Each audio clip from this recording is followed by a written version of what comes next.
Good morning. It is Thursday. I have Troy Abercrombie here, and I'm going to make fun of your name because I did it yesterday when I saw you. Because you grew up in the generation of Abercrombie and Fitch.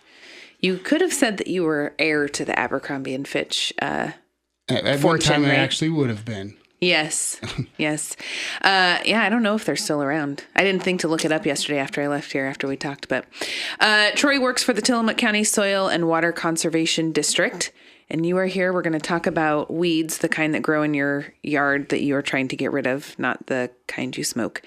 But first, we're going to talk about what is the Tillamook County Soil and Water Conservation District and what do they do? So take it away, Troy. Thank you for having me. So the Tillamook SWCD was formed in 1940 in response to the Dust Bowl. Wow. We are the first soil and water conservation district in the state of Oregon. So we are the longest lived district. And we were created to help protect soil resources initially.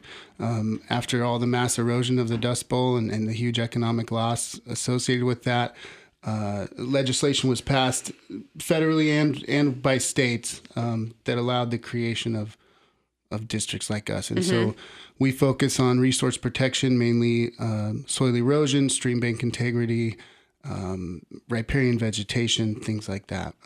Really to preserve fertile farmlands, to preserve our resources, fish, wildlife, things like that. And what are things that you do? Like, how do you work with property owners? Do you hold events? Like, what do you guys do to help continue we that? do. And so we're kind of an all voluntary kind of thing. So all the projects we do are voluntary projects where landowners have decided. Where someone's not hiring you to come out, or are they hiring you? Well, sometimes there's reimbursement and things like that, and there's grant funding, and there's all kinds of people are different raising stuff. their hand and saying, "Hey, They come need help me." You're They not need help. going around and knocking on doors saying, "Hey, we can do this." Right. And so initially a lot of it had to focus on streamside planting. So we were coming in and revegetating the banks of our rivers and streams around here. We also help implement different farm practices, cover crops and things like that to help landowners. Oh, sure. With erosion and stuff, yeah. And we help with stream passage projects if people have culverts that aren't flowing well, if they're blocking our salmon migration. We can help with projects that will replace those culverts, sometimes install bridges. We install riparian fencing to help keep cows and other livestock out of the rivers. And then a ton of education and outreach. We do our fourth grade forester program, help get the kids involved. We helped Oceanside with their city plan, the invasive weeds section. So we have a lot of services that we can offer, and then services that we can direct people to with some of our partner agencies like the NRCS, who we share an office with. Sure. And others like that. Tell me what the NRCS stands for. The NRCS is the Natural Resource Conservation Service, and they're kind of the alphabet soup. Yeah, they're kind of the federal version of an SWCD, essentially. Yeah. I am going to throw your website out there, but it's kind of a long one. It's Tillamook County SWCD, so Soil Water Conservation District, Tillamook County SWCD.org. Or you could probably, funny enough, I just typed in your name. I typed in Troy Abercrombie Tillamook and it popped it right up. Perfect. And it has, a lot of information about kind of what your resource concerns are, like kind of what your top things that you guys are focused on, the history, how to get a hold of you guys. You're out at the base, right? Yeah, we're out at the port building. The port. It also has a list of your meetings, it looks like, right? It does. There's a meeting list and minutes and stuff from past board meetings and special meetings and hearings and stuff like that. Right. What is your conservation incentive program? Do you know? Because you're the weed guy, so I don't know how much. I might ask you things that you're like, well. Yeah, and I can't get into too much detail because I'm not super familiar with it. But conservation incentive programs typically involve a landowner taking a certain portion of land out of production in favor of implementing some sort of conservation practice. Sometimes there is compensation for them doing that on a per acre basis, depending on the practice. And there's a lot of different practices that It can loaded fall up into here. those. The page was taking a minute to load. It's interesting because it has the financial assistance program, the assistance program list, and then it gives examples of what you could use it for. So that's kind of cool. If you check that out, there's like a backyard planting program. There's a riparian lands tax incentive program, clean water loans, environmental manure storage facilities. The creamery has a environmental stewardship program. So yeah, there's very lots of different long stuff list available, actually. Yeah. Let's talk about invasive species and weeds. That is what we are here. You are here to talk about today because you are the weed guy. I am. So let's talk about what is considered, because I don't know. I see things and I like, oh, look, that's a flower, but no, it's a weed. I probably have weeds on my property that I haven't pulled because I think they're real pretty. Yeah, and it's subjective. Every plant by its nature has a tendency to spread, to try to populate more and more and more and more. So invasive species are just those ones we've decided we don't like, whether because there's no economic value to having them, maybe because whatever would be in their place does have economic value. In the case of like Japanese knotweed and things like that, they can lead to stream degradation, erosion, sedimentation. Things like Scotch broom and gorse can contribute to extreme fire hazards and things like that. So what is a weed is really subjective, and things get classified and declassified as weeds all the time. The time. It's one of those things. If you look at a weed that's, it's invasive, it's exotic, and it's destructive, well, it's definitely a weed. But if it was invasive and exotic, but it promoted healthy runs of salmon, we might feel different about it, And so it's a really subjective thing. But so let's talk about what are invasive weeds that we see around here. And I will say, we're going to talk about it, but you can also look, because they have pictures, because obviously it's a radio, you can't have pictures. But if you go to Tillamook County, swcd.org, and you click invasive species, there is a very long list and a list of pictures. Oh, see? Look, this is one that's on my hillside, and I love it, and it's pretty, but it's listed as an invasive species, and we haven't pulled it out because I like it. Very common in Tillamook County and west of the Cascades. How do you say it? Vinca? Vinca, yeah. Vinca? Periwinkle is what most people would call it. Yep, and that's what it's being used as a ground cover because we're on a hill, so it helps with the erosion. It works very well for that. So, do I need to pull it out if it's being used? It's not escaping. That's what it says. It frequently escapes, but it's not. It's all staying in its area. So if you can keep it contained, then, and it's being used for something. Right. And that's the thing, too, is if you're going to pull something, especially something like a ground cover that's offering soil stabilization, you got to have a plan for what you're going to put in its place. Sure. And so if you have something, if you want to replace it with something like Kinnick or something like that, that would be ideal. That stuff takes a really long time to establish and spread, though. And so that's one of the least destructive weeds that we have out there. I wouldn't worry too much about it, but you certainly want to monitor it. You do not want it to get into the forest understory. Oh, sure. If you travel up like Highway 53, you can see where it has escaped and is starting to encroach into the forest land. Gotcha. Which then does what? Prevents other plants from growing because it's so thick? Exactly. So it'll displace native species that are important for different birds, birds and wildlife, bugs. Right. The whole food chain. Gotcha. So you replace those native species. So next week, well, actually, I believe it starts Saturday. Wait, you said the 19th? 19th. That's Sunday. Sunday. That's Sunday, yeah. So Sunday through next Saturday. So the full week of next week is, or say it because I know I'm going to screw Oregon it up. Invasive Weeds Awareness Week. Okay. And so that's kind of a thing sponsored by the Oregon Department of Agriculture's Noxious Weed Program. And really, it's just a time where all of us land managers kind of focus on a single topic and really get the word out. So all across the state, you're going to see an increased level of outreach and education about noxious weeds and what folks can do. Hence why you are here. That's why I'm here. That's why you're here. We're giving a public service announcement.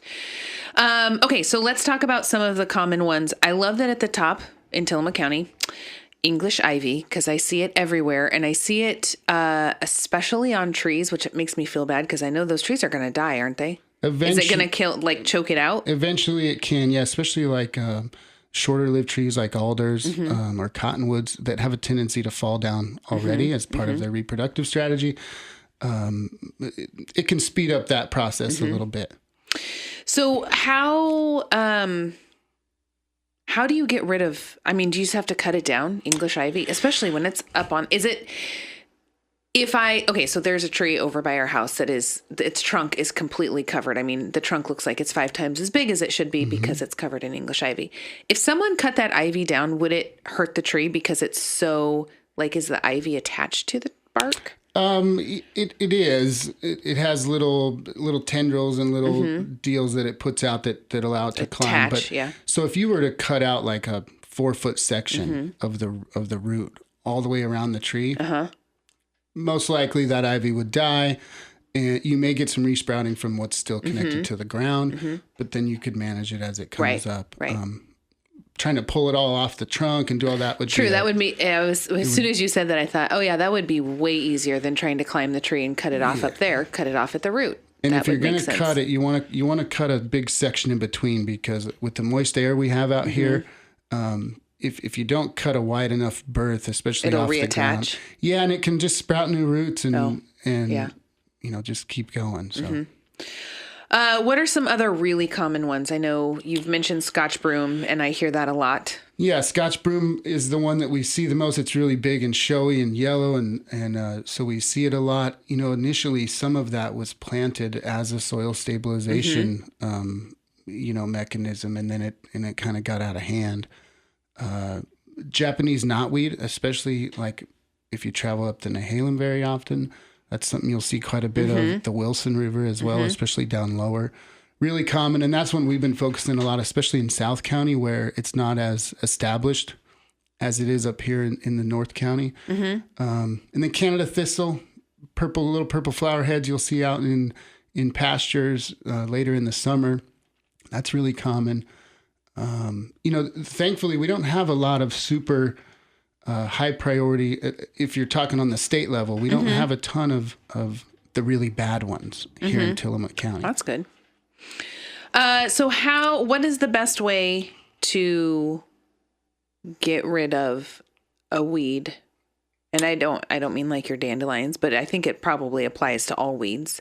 Yeah. So prevention is always going to be number one. And the best way to prevent noxious weeds is to make sure you don't have any bare soil or exposed soil, and minimize disturbance of the soil that you do have. Every time you get a shovel out, get a plow out, things like that, you're going to stimulate whatever seed bed is in the soil. Oh, yeah. You're going to release nutrients through that disturbance and give an opportunity for noxious weeds to spread. So prevention is always the best.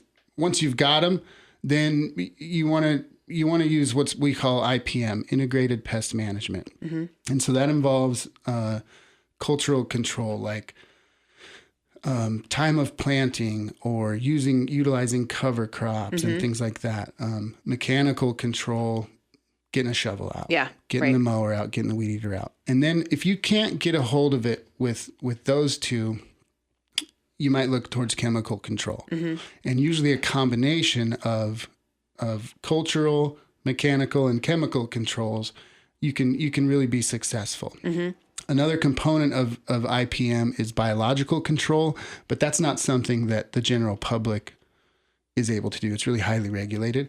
But the state and the federal government does release different types of bugs and pests and parasites onto different weed species, especially ones that have really spread far and wide where a control project might not be economically feasible.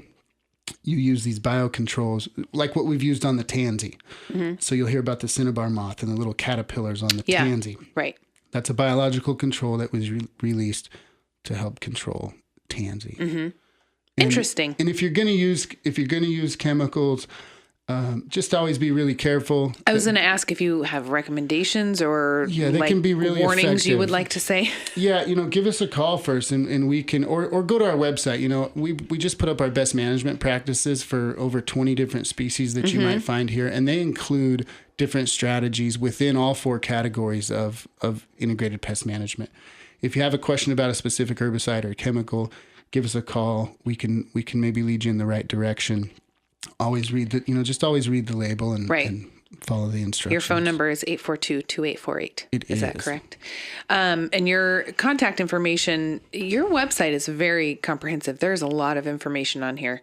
Again, it is Tillamook County SWCD.org, or you could probably type in Tillamook County Soil and Water Conservation District. It'll pop up. I'm going to take a quick break, and then I want to talk about if you see them, if you guys can help get rid of them if they're not on your own property. Absolutely. Yeah. Tillamook Bay Community College schedule of courses is coming to your mailbox soon for the summer schedule. Registration opens this coming Monday, so that means it is time to start planning your summer term. Whether you're new to college or returning for another term, TBCC encourages you to stop by Student Services at the main campus and talk to a career education advisor. They can make sure you're on the right path to reach your goals and make sure all your T's are crossed and your I's are dotted. If you have any questions about beginning classes or what type of degree you're looking for, they can help. Classes begin at the end of June, so make sure you go to tillamookbaycc.edu and get registered for summer. I'm talking with Troy Abercrombie from the Tillamook County Soil and Water Conservation District. We're talking about invasive weeds because next week is Oregon. I'm going to mess it up. Oregon Invasive Weeds Awareness Week. Is that right? There you go. I wrote down part of it over here, but not the whole thing. Okay, so if you are driving around or you neighbor a property and you see an invasive weed that just keeps growing and growing and growing, and they're not doing anything about it, what should you do? Should you go talk to them? Can you guys go talk to them? How does that work? Do you help them pull it out? Yeah, so being neighborly would be the first, maybe the first choice of just to knock on the door, asking if maybe they need help. They don't know it's an invasive weed. Exactly. That's the thing, is they might not realize what they have. If they have a lot of it, they probably do, and maybe they don't realize what they can do. Maybe they don't realize that the SWCD even exists or that we can help them. I'm going to be honest. Until yesterday and I met you, I did not know that the SWCD existed. Right. So we're trying to change that, and so you mentioned the website. We've been trying to ramp that up and build that out. Yeah, there is a wealth of information on there for sure. Start a conversation. You can refer them to us. You could call us. We do receive complaints. Thankfully not very many, but we do receive complaints. And if we receive a complaint, we will follow up on that. We'll evaluate the species that they might have. And then what we like to do is just go offer them help. We are not a regulatory agency, so we're not out writing tickets and banging on doors like that. We would come with the intention to help them. So, sure. Start a conversation. Let them know about resources that maybe they don't realize that are available to them.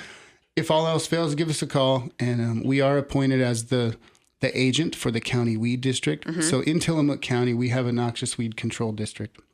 There's 4 species: Canada thistle, purple loosestrife, bull thistle, and tansy ragwort. And so in addition to any state statutes as far as noxious weeds on your property, those 4 weeds have an increased priority in Tillamook County. And if you have them on your property, you're not supposed to let them go to seed. Gotcha. You don't necessarily have to eradicate them, although that is ideal. But we ask that you prevent them from going to seed each year. Right. So that means letting it flower and then die off, and that's when the seeds. Yeah. So flower is actually a good time to cut some, but but if you're up against the wall on time or weather or things like that, if you let it go all the way to flower and then don't quite get to it, then maybe you'll be too late. But cutting it early in the spring or early in the summer, it's usually got a lot more vigor left in it, and so it'll usually just kind of resprout. Especially with our long-lived perennial species. And really, I mean, if you can get the roots out, that's really kind of the best way to get any weed out, whether it's a dandelion or one of those that you listed. But that might require some digging. It might, and we have some tools available, especially for like Scotch broom, or if someone might have found like a gorse on their property. Maybe they have English holly that they want to get rid of. We have some weed wrenches, and they're just a big mechanized lever, essentially, that gives you some extra leverage to help pull some of these bigger, more deeply rooted species. Because even, man, you get some of those dandelions that are real big. Yeah. Even those suckers, you pull them out and it's like a carrot on the bottom. The root is so long. Absolutely. Any of those perennials are going to have a deep root system. And if you don't get it all, the chances of it resprouting are pretty good. So. Yeah. Tillamook County Soil and Water Conservation District is what we're talking about. Tillamook County SWCD.org. I highly encourage everyone to go, because we're sitting here, I'm scrolling through your website while you're talking, and it's so comprehensive. Thanks. We're proud of it, and we're plants I have not seen before either. That's a good thing if you're in the weed section.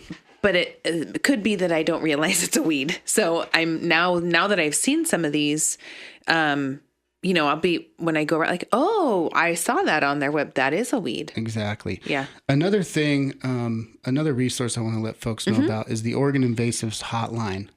And that's what it's called, OregonInvasivesHotline.org. And that is a place where anybody can report a noxious weed sighting or a potential noxious weed sighting. You can upload pictures. You can put a little pin on a map. And we are the managers for the hotline in Tillamook County. So anytime somebody makes a report on there, you can remain anonymous. You can make the report private. And as soon as you make a report, it will immediately get emailed to my desk. And then I can follow up with that. Cool. Go ahead. And if it's a high priority species, people at the state level might even get notified, and then we can lean on them for assistance. If we have something come in that's really, really bad, that we might want to get rid of. Yeah. I also want to mention that in the list of Tillamook common weeds in Tillamook County, there are a number of water weeds, which I, again, would not have thought that, like, what looks like a lily pad. I mean, it's, I don't know, a yellow floating heart. It hasn't been found here, but it was found in a neighboring county, which means it could make its way here. Absolutely. But I would not think that plants in the water would have been a weed. You know what I mean? Like, to me, that doesn't, when I hear weeds, I think of dandelions. No, absolutely. And so aquatic weeds are actually some of the most damaging, harmful weeds that we have out there. Especially when you're in an area like this with big anadromous fish populations. Yeah. Yellow flag iris, yellow floating heart, Ludwigia, all these are pond plants that were sold in the ornamental and nursery trade. You'll notice they're all really pretty and have big, beautiful flowers. And interestingly, yellow. They're all yellow. At least the four that weeds. are on here, yeah. Yellow flowers tend to equal weeds. Not always, but but that's because Scotch broom is yellow, dandelions are yellow, these are all yellow. Yeah. It's kind of interesting. That is an interesting commonality that, I mean, obviously my yellow tulips are not weeds, and dandelions or daffodils aren't, but yeah, there's lesser celandine, yellow archangel. Interesting. Lots and lots of yellow If flowered. you see a yellow flower that is not a common, like, I know that is actually a flower, raise your eyebrow and think, maybe I should look into that. Hey, look at that. We're out of time. Is there anything else you want to mention? No, I just want to make sure that folks know that we're here to help. We have a lot of resources at our disposal from just information, technical assistance that we can offer, and connections that you have with absolutely. other groups. That's maybe the most important thing. We work with all sorts of different companies and agencies and nonprofits that their mission is to help improve the landscape. So if folks have an issue, give us a call, and if we can't help you, we can point you in the right direction. For sure. Awesome. Hey, thanks for coming in. Thanks for coming in last minute. Absolutely. So I emailed you yesterday. No problem. Tomorrow, there will be folks here with Stacy for Adventist Health. Don't forget, senior meals, noon every weekday at the Kiowanda Community Center in Pacific City, the Tillamook Senior Center at 4th and Stillwell, as well as Tuesdays and Thursdays at the Nehalem Bay Methodist Church. Cost is $3 for seniors and $6.75 for everyone else. On Saturday, the South Prairie Liberty Carnival is from 4 to 7 at the fairgrounds. If you are interested in volunteering, please call Karen at 842-8401. They will have cotton candy, bouncy houses, lots of food, carnival games, bingo with great prizes, a cakewalk. They also have professional face painters. They'll be doing a drawing of all the raffle prize winners. So if you bought raffle tickets beforehand, I think they were selling them beforehand. They'll be doing the drawings there.